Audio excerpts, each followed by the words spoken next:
Party कार्यालय जिनको हमने इलेक्शन में वोट करके जिताया, सत्ता में लाया, वो प्रतिनिधि क्षेत्र होने के बदले वो प्रतिबंधित क्षेत्र कैसे हो गया? क्यों अयोध्या ना भूलें? ये बिहार 32 दिसंबर में है, अयोध्या याद कर ले, अयोध्या में क्या हुआ है। इसी वजह से अब ये बीजेपी वालों से सीधे कह रहे हैं कि अयोध्या को ना भूले। होता है ना कि कौवे की गवाही पे हुई हंस को फांसी, जमहूरियत है मुल्क में ताली बजाइए। तो यही एग्जाम्पल देके कह रहे हैं, हम लोग को कुत्ता से ज्यादा अच्छा ट्रीटमेंट नहीं मिला, कुत्ता भी इससे बेटर ट्रीटमेंट दे, मतलब हम लोग को उसको मिल जाता होगा। खैर मनाओ के सत्याग्रह पे है, नहीं तो ईंट से ईंट बजा देते। अभी चुनाव नोटा दबाओ, ताकि ना आरजेडी को देंगे, ना जदयू को देंगे, ना बीजेपी को देंगे, हम सिर्फ नोटा।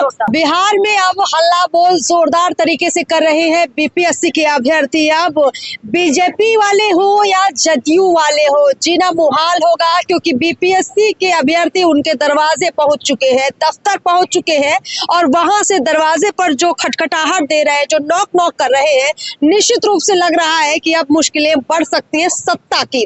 हमारे साथ यहाँ गर्दनी बाग में मौजूद तमाम छात्र हैं।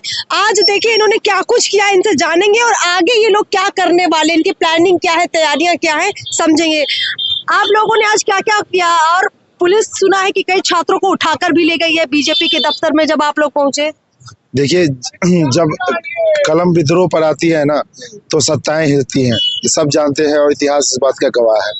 आज 34 दिन से आप यही देख रहे हैं कि कलम अपने बगावत पे आ चुकी है और कलम पकड़ने वाले हाथ आज सड़कों पे बैठे हुए हैं अपनी री एग्जाम की डिमांड को लेके। ये क्या हमारी डिमांड है, इससे पूरा देश वाकिफ है आज के डेट में। बस यही है कि इतना सब हो जाने के बाद भी जब लोकतंत्र में जायज मांगों को अगर नहीं सुना जाता है तो ये लोकतंत्र नहीं है, ये भीड़ तंत्र है, ये लाठी तंत्र है, ये तानाशाही तंत्र है। यहाँ पे आपको अपनी जायज आवाज मांगने के लिए अगर हम कार्यालय में जाते हैं तो वो ये बोलते हैं ये प्रतिबंधित क्षेत्र है। अच्छा, वो उनका ये कहना है, उनके नेताओं का, कि ये प्रतिबंधित क्षेत्र है, और पुलिस वाले भी कहते हैं ये प्रतिबंधित क्षेत्र है, आपको सजा हो सकती है। अरे भैया, पार्टी कार्यालय जिनको हमने इलेक्शन में वोट करके जिताया, सत्ता में लाया, वो प्रतिनिधि क्षेत्र होने के बदले वो प्रतिबंधित क्षेत्र कैसे हो गया? हमको जरा ये बीजेपी वालों के पास आप पहुंचे, उनके प्रदेश कार्यालय आप लोग गए तो वहां से आपको कहकर बोला गया कि यहाँ से चले जाइए, प्रतिबंधित इलाका है। तो वोट मांगने कल को यही आएंगे। जब वोट मांग के आएगा ना तो उनको ना प्रतिबंधित क्षेत्र बोल के उनको कैसे हम लोग रगड़ेंगे ना, रगड़ेंगे ना। जब लिट्टी चोखा खाने वाले लोग हैं, मजदूर के बच्चे हैं, गरीब के बच्चे हैं, लेकिन जब वोट मांगने के लिए हमारे दरवाजे पे आएंगे ना तो भाई अतिथि देवो भव की भी परंपरा है और घुसपैठियों को भाग के मार के भगाने की भी परंपरा है हमारे देश में। कितने छात्रों को आज ले गए हैं वहाँ से? एक छात्र हमारा रवीश कुमार नाम है उसका। और मैं ये बोलूंगा मैम, क्यों अयोध्या ना भूलें?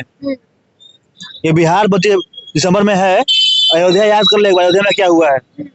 जिस तरह जितना बुरी तरह रोए है ना वो लोग, खून क्या सुना तो कहिएगा। आए दिसंबर चुनाव आ रहा है, आज हमारा है, पूरा मेहनत लगाए यहाँ पे और उसी तोड़ने मेहनत लगाएंगे। बीजेपी अयोध्या ना भूले, कहने का मतलब ये है कि जिस तरीके से अयोध्या के लोग नाराज हुए थे बीजेपी से, क्योंकि वहाँ के स्थानीय सांसद को, स्थानीय विधायक को वो लोग पसंद नहीं कर रहे थे, फिर भी टिकट दिया गया, और इसी वजह से अब ये बीजेपी वालों से सीधे कह रहे हैं कि अयोध्या को ना भूले, जनता ही सरकार है और जनता को पूछना ही पड़ेगा। बीपीएससी आप लोग अभ्यर्थी हैं, ये बताइए, आप हर दरवाजे चले गए, मुख्य सचिव के पास आप गए, राज्यपाल के पास आप गए, और तमाम प्रशांत किशोर हो, गुरु रहमान हो, खान सर हो, पप्पू यादव, कौन नहीं आया? अब तो राहुल गांधी भी आकर चलेगा। इतना तामझाम हो गया है, फिर भी नहीं सुना जा रहा है। बीपीएससी करना क्या चाहती है, उसको क्या लग रहा है? बीपीएससी का तो आप बात ही मत कीजिए। बीपीएससी है क्या? शतरंज में एक प्यादा समझते हैं ना, वो शतरंज का प्यादा है। अब तो हम अगर चुल्लू भर पानी, हम लोग पहले नारा लगाते थे कि बीपीएससी शर्म करो, शर्म नहीं तो डूब मरो। हम तो अब उनको डूबने के लिए चुल्लू भर पानी भी नहीं देना चाहते हैं उनको, ऐसी उनकी हैसियत है।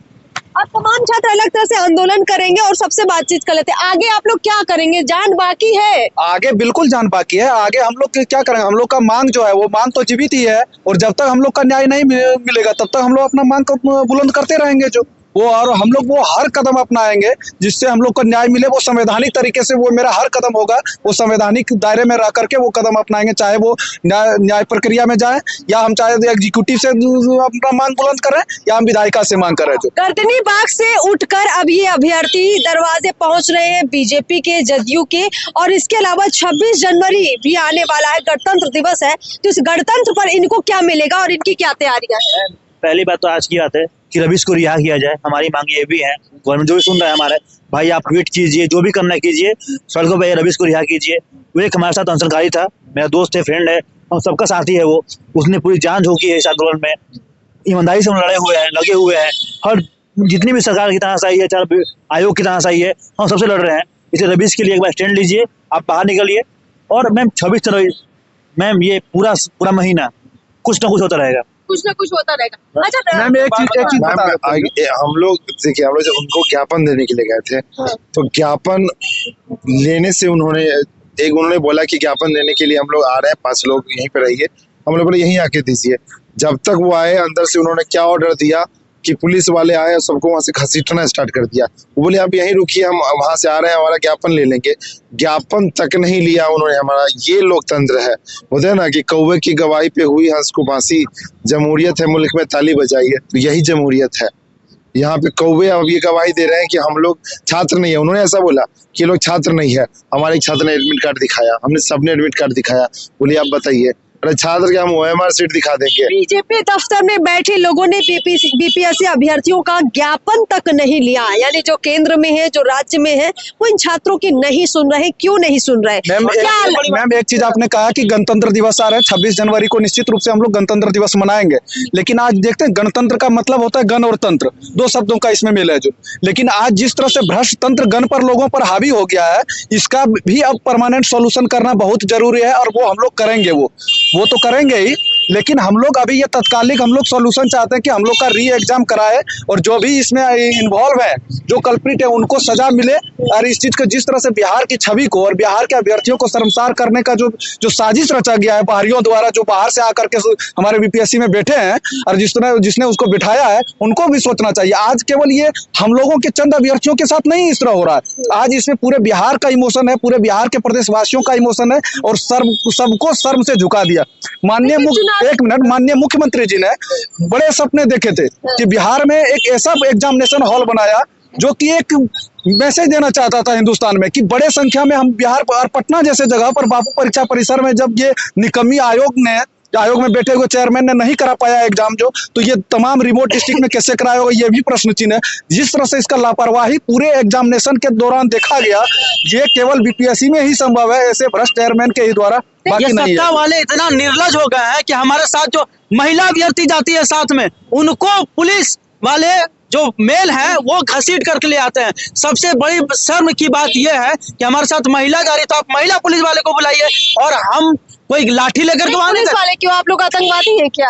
वही तो हम समझ में नहीं आ रहा है कि जैसे हम लोग वहां गए तो सब कोई डर गए, सहम गए, लगता है कि आतंकवादी उनके दफ्तर में घुस गया। और हम लोग प्रणाम करके, सभी छात्र प्रणाम करके उनसे बस यही मांग था कि हम लोग जो विज्ञप्ति लेकर के गए हैं, आप उसको देखिए। जो दिलीप जायसवाल जी बयान देते हैं मीडिया में कि हमारा अगर थोड़ा सा भी एग्जाम में भ्रष्टाचार अगर निकलता है तो वो जांच करवाएंगे, तो वो सिर्फ लिपापोती का काम कर रहे हैं। और हम लोग यही विज्ञप्ति लेकर के गए थे, और दिलीप जायसवाल जी से ये सवाल करने गए थे कि हमें ये आश्वासन आप दीजिए, हमें ये लिखित में आप दीजिए, हमें ये बताइए कि आपका जांच कहाँ तक पहुंचा है। तो वो हमसे मिलने तक नहीं। जब हम लोगों उनको बोला कि हम आपके वोटर हैं, हमने आपको वोट दिया, हमने आपको चुना, हम अपने प्रतिनिधि से नहीं पूछे तो किससे पूछेंगे?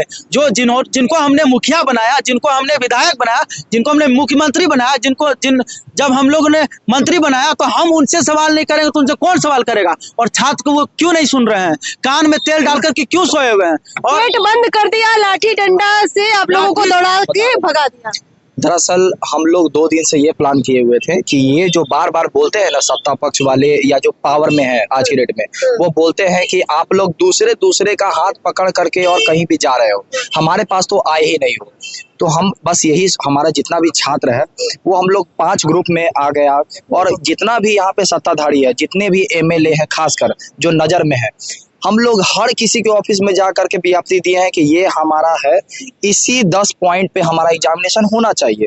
उनको जो भी मतलब अपना जो लेटर है वो भी दिए, रिसीविंग लिए, और वहां से हम लोग आ गए। इसी क्रम में हम लोग ये क्या कहते हैं बीजेपी कार्यालय भी गए थे, लेकिन वहां का स्थिति देखिए, वहां पे इतना कुछ बातचीत नहीं करने दिया।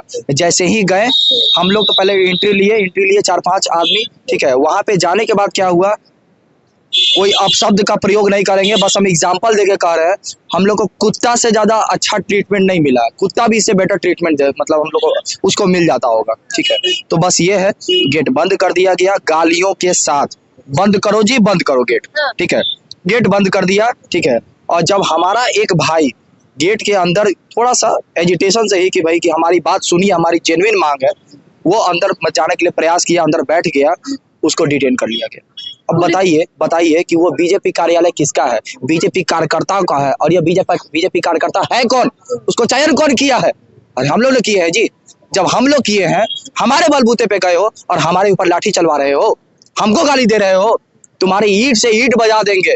लेकिन यहाँ पे जो सत्याग्रह पे बैठे हुए हैं ना, इसका मतलब खैर मनाओ के सत्याग्रह पे है, नहीं तो ईंट से ईंट बजा देते। अभी चुनाव आ रहा है, जाति पर आप लोग बात भूल तो नहीं जाएंगे? देखिए, सबसे बड़ा विडंबना है इस बिहार का, ठीक है, जाति के नाम पे, धर्म के नाम पे, मजहब के नाम पे, अरे गरीब गोरुआ मूर्ख बना करके भी ले लेता है। सबसे बड़ी बात यह है ना, ये लोग बहुत बढ़िया टारगेट किया है, और सबसे बेहतरीन टारगेट क्या किया है, शिक्षा। अरे ये लोग को मूर्ख बना के रखो, क्योंकि एक शिक्षित व्यक्ति, हम लोग का इतिहास में पढ़ा जाता है, एजुकेटेड मिडिल क्लास, हर एक रेवोल्यूशन में, क्रांति में एजुकेटेड मिडिल क्लास का जिक्र होता ही होता है। कारण पता है क्यों है? क्योंकि वही वो वर्ग है जो सवाल पूछता है, क्योंकि अवेयर हो जाता है। हम लोग वो वर्ग है, सवाल पूछ रहे हैं, इन लोग की औकात नहीं है जवाब देने की। चुनावी साल में आप सब लोग मिलकर कहीं ना कहीं सरकार को है आईना दिखाएंगे, क्योंकि अगस्त के आसपास जो है नोटिफिकेशन आ जाएगा कि बिहार में चुनाव की डेट क्या है। और एक छोटा छोटा सवाल ले लेती हूँ आप लोगों से, आपके दरवाजे पर बीजेपी वाले या जदयू वाले आएंगे वोट मांगने, तो क्या करेंगे आप? हम उनसे सवाल करेंगे। हाँ। वोट देंगे या नहीं देंगे? सवाल तो करेंगे, लेकिन वोट देंगे कि नहीं देंगे? पहले सवाल करेंगे, और उसका जवाब अगर प्रॉपर मिल जाएगा तो वोट देंगे। सवाल ये करेंगे, सरकार था ना जी तुम्हारा, अगर सरकार ये 5 साल में तुम क्या किए हो पहले गिनवाओ, मेरे क्षेत्र में क्या किए हो गिनवाओ, और अगर सरकार में नहीं है, विपक्ष में है, तो पहले जो तुम सत्ता में थे उस टाइम में क्या किए वो गिनवाओ। ये तो आप लोगों ने देख लिया ना कि 3 बार लाठी आप लोगों पर चल गई है, सीएम ने सुना नहीं, बीजेपी ने सुना नहीं, जदयू ने सुना नहीं। अब जो भी फैसला होगा हाई कोर्ट से होगा, तो तय है कि सरकार तो नहीं कर रही है फैसला आपके लिए। और हम आप जनता को बोलना चाहते हैं, अगर आपके क्षेत्र में कोई वाजिब नेता नहीं है जो आपका बात सुन सकता है और रख सकता है, नोटा दबाओ, ताकि ये इलेक्शन कमीशन ऑफ इंडिया को ये पता चले कि इस क्षेत्र का जो भी नेता जो है, रिप्रेजेंटेटिव है, वो कितना इनकॉम्पिटेंट है और कितना अयोग्य है। बीजेपी वाले जदयू वाले आएंगे वोट मांगने, क्या देंगे आप? हम किन्हीं को वोट नहीं देंगे, हम ना आरजेडी को देंगे, ना जदयू को देंगे, ना बीजेपी को देंगे। हम सिर्फ नोटा। जितना भी ये यहाँ पे युवा है, छात्र है, जिन पर लाठी चला है, जिन पर डंडे चले हैं, हमको रात भर भिंगा करके रखा गया था, वाटर कैनन का इस्तेमाल हुआ था, रात भर भिंगे थे और थाना में रखा गया था। तो हम सभी युवा से आग्रह करेंगे, और सभी युवा ने ये माना है कि हम लोग सिर्फ और सिर्फ नोटा दबाने का काम करेंगे, ताकि पूरे देश को ये पता चले कि बिहार का जो युवा है वो न जाति में बढ़ता है, न धर्म में बढ़ता है, न मजहब पे बढ़ता है। हम लोग सिर्फ और सिर्फ नोटा दबा करके बीजेपी वाले और जदयू वाले अगर तैयारी कर रहे हैं कि इनके इलाके में वोट मांगने जाएंगे, तो जरा सुन लीजिए कि ये क्या कहेंगे। प्रतिबंधित एरिया घोषित कर देंगे। अच्छा। जाएंगे ना, अभी हम लोग जिधर जाते हैं उधर कहता है प्रतिबंधित एरिया है, तो उधर भी हम लोग बूथ पर भी उधर जितना है, जिधर वो अपना कंस्टिट्यूएंसी में जाएंगे, प्रतिबंधित एरिया सब अपने गांव में घोषित कर दे, सीधी सी बात है। उसके बाद एक चीज और है, तत्काल तो इनका इलाज करेंगे, जो सत्ता में बैठे हैं इनको तो अपनी औकात दिखाना होगा, कारण कि इसको छोड़ देंगे अभी तो नोटा का सॉल्यूशन नहीं होगा वो प्रॉपर वे में जो, ठीक है, लेकिन इसको तो पहले हटाएंगे, उसके बाद जो हम लोग विकल्प भी तैयार कर लेंगे। देखिए, बात ये है कि इनके एक नेता बोलते हैं कि हमें इन छात्रों के वोट की जरूरत नहीं है, तो इन छात्रों की वोट की जरूरत नहीं है, ये पूरी छात्र जाति के लिए उन्होंने बोला है। तो पूरा मैसेज होगा मुझे बिहार के सारे छात्रों और छात्र से जुड़े हुए सारे अभिभावक और जो बीपीएससी छात्र के दर्द और वेदना से अगर संवेदना से अगर इत्तेफाक रखते हैं, हम आपके बच्चे हैं सर, अगर आप हमारे से अगर इत्तेफाक रखते हैं तो इनके स्टेटमेंट को याद रखिएगा, इन छात्रों का हमें वोट नहीं चाहिए, इनको करारा जवाब आपको देना होगा। और कहते हैं ना कि एक आंसू भी खतरा है हुकूमत के लिए, तुमने देखा नहीं है आंखों का समंदर होना। चलिए, बहुत शुक्रिया। देखिए, इन छात्रों ने हर तरीके से प्रयास किया है कि इनकी मांग सुनी जाए, क्योंकि इनकी जो मांग है वो भ्रष्टाचार के खिलाफ है, वो उस तंत्र के खिलाफ है जो धीरे धीरे बिहार को खा रहा है, बिहार के युवाओं को खा रहा है, और कहीं ना कहीं सिस्टम में इतना करप्शन भर चुका है कि अब सत्ता पर बैठे लोग सुनने को तैयार नहीं है, क्योंकि अरबों खरबों का खेल हो रहा है। देखते हैं कि इन छात्रों की मांग पर सत्ता के गलियारों से क्या आवाज आती है। पियो भारत की खास रिपोर्ट में इतना ही। नमस्कार।